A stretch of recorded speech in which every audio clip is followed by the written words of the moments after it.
Firstly, thank you to Jim, David and Kim for inviting me out. Any excuse to get off our lonely convict island is a good one, and I'm excited to kind of be with you today and also join in at ILTACon for the session on Wednesday. So we have some exciting news coming out this week, actually tomorrow, and a lot of what you're going to hear today is the first time we're sharing this with the public. But if you're a subscriber of artificiallawyer.com, Richard Troman's over there in the audience, he might have some news tomorrow about what we're working on. So some of you may know that Legaler launched to the public in April 2017, a secure online communication tool for the legal industry, connecting lawyers and clients in their browser with encryption and everything else you need for your meeting, from scheduling, notes, agendas. So in the words of Monty Python, I'm going to share something completely different with you today. We're actually venturing down the blockchain path, and today the blockchain infrastructure for the future of legal services is kind of what I wanted to be sharing with you. So most of you in the blockchain space that have been in the industry for some time are quite familiar with this 2 billion people living without access to banking, the financial inclusion issue, the unbanked.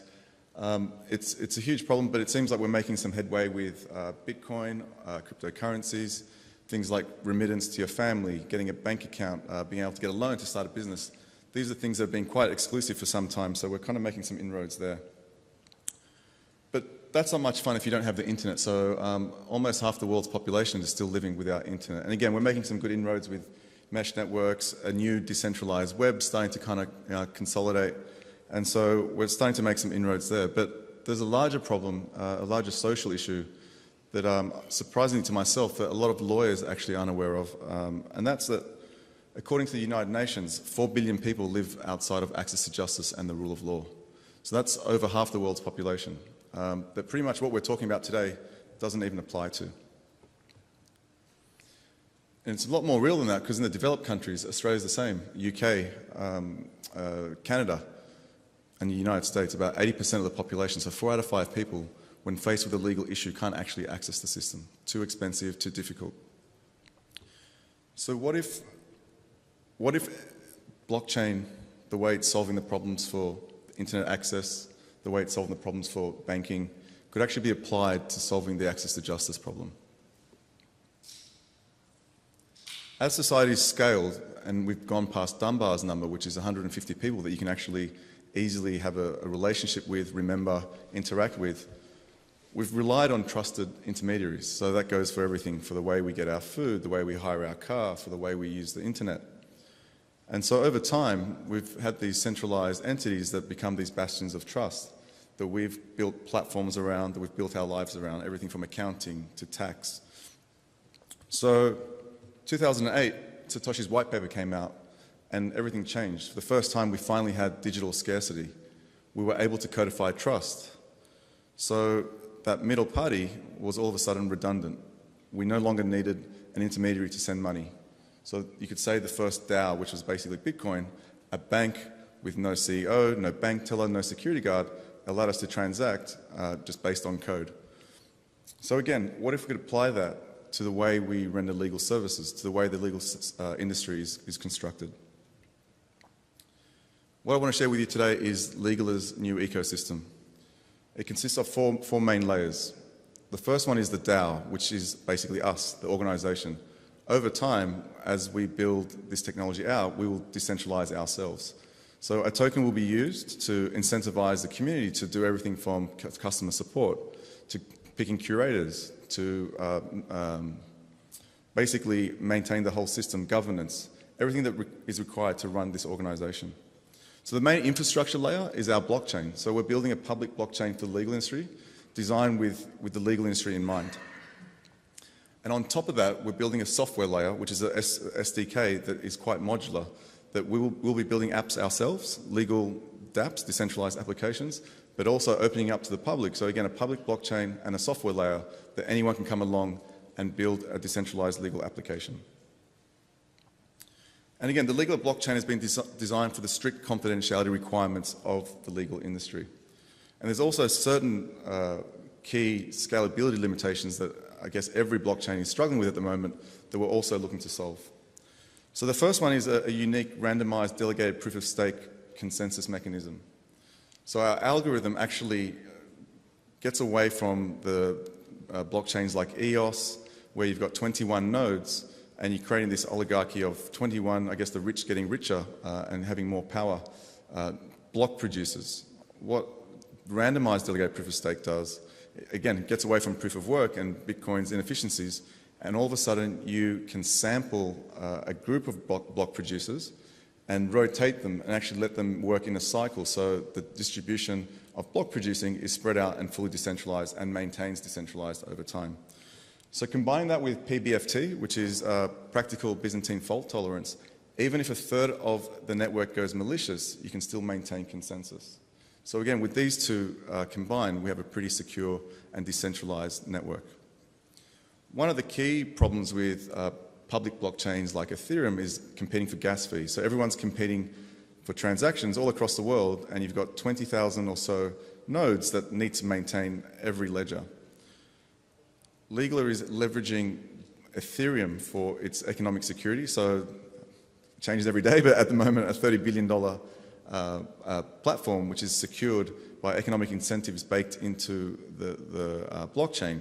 So we're using Plasma Cash to actually leverage the economic security of a $30 billion blockchain day one, where tokens through a smart contract can actually land in Ethereum and be used in our blockchain. So essentially, enforceability, verification happens on Ethereum, but the computations can happen rapidly with the full security of Ethereum within our blockchain. And then finally, the privacy layer. So ZK Snarks was a zero-knowledge proof technology that came about. You might have heard of Zcash, which has used that to create a privacy-based cryptocurrency.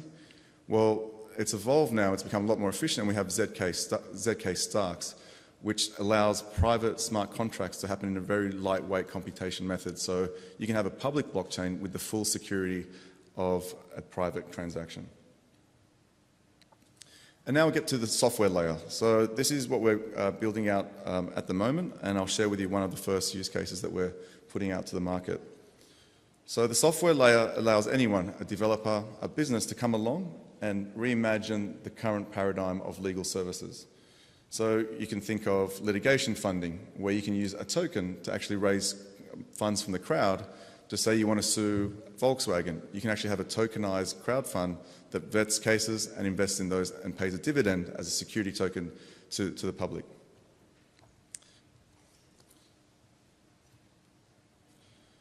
So when you enter a decentralized ecosystem, you end up with a requiring, as David touched on earlier, self-sovereign identity to verify people, because it's a public open network. So the Mike Ross effect that we've got here, not knowing who a lawyer is, lawyer fraud is quite a big thing. We can start heading towards real-time lawyer identity. If someone gets disbarred, if someone is, has a bad reputation, you'll be able to actually see that. So one of the first use cases is legal ID, a self-sovereign digital identity. So imagine getting your law degree from Stanford and then getting a practicing certificate from the New York State Bar Association and holding that in your wallet that only you can access, and being able to sign into a platform where real time the platform knows that you're a verified existing lawyer with a good reputation. And again, within that, you can have a global identity. So you could be in Up Counsel, you could be on LegalZoom, on Rocket Lawyer, but have all your reviews in one place. And again, everyone touched on digital signatures today, but knowing who that digital signature is from will be a lot more useful if you have that whole entire history, the whole provenance of that person's certifications and being able to verify it on the blockchain.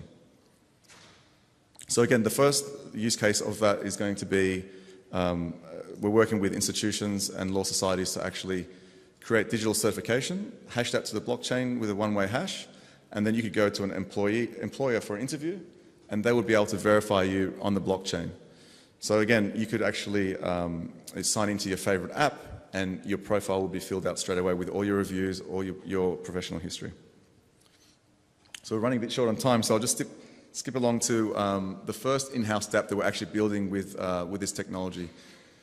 So I was inspired by Salvo's Legal in Australia, which is a law firm that's raised $50 million. Actually, the Salvation Army is involved, but they're a commercial law firm, and they've raised $50 million of profit, which goes into a non-for-profit. So it's the world's first social enterprise law firm.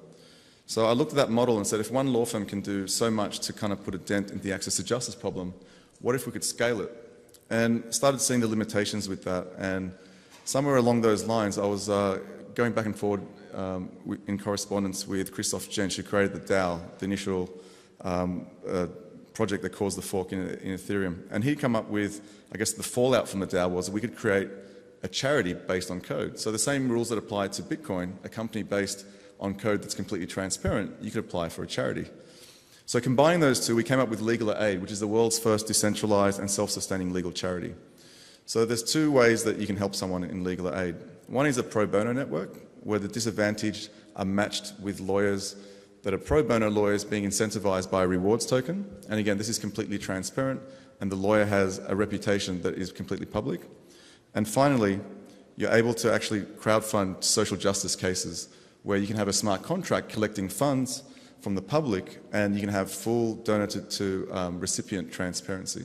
So we call this a proof of impact platform, where you can see the lawyer's work, you can see Legal Aid as a company completely transparent in their financials, you can see the impact on the client's life, and you can actually see the donation, again, in its full life cycle. So just to wrap up, guys, I'd love to talk to you this week. Again, I'll be around all week. You can get me on the following contact details, but would love to partner and talk to anyone who's interested in doing a proof of concept, interested in building out some of these projects. Could be an Uber for legal, a marketplace where you can connect lawyers and clients together without a middleman. It could be a referral network, a recruitment marketplace. So again, I'll throw it over to you guys to come up with the ideas, and we'd love to kind of help partner with you guys and explore further potential. Thank you. Great. Thank you, Stevie.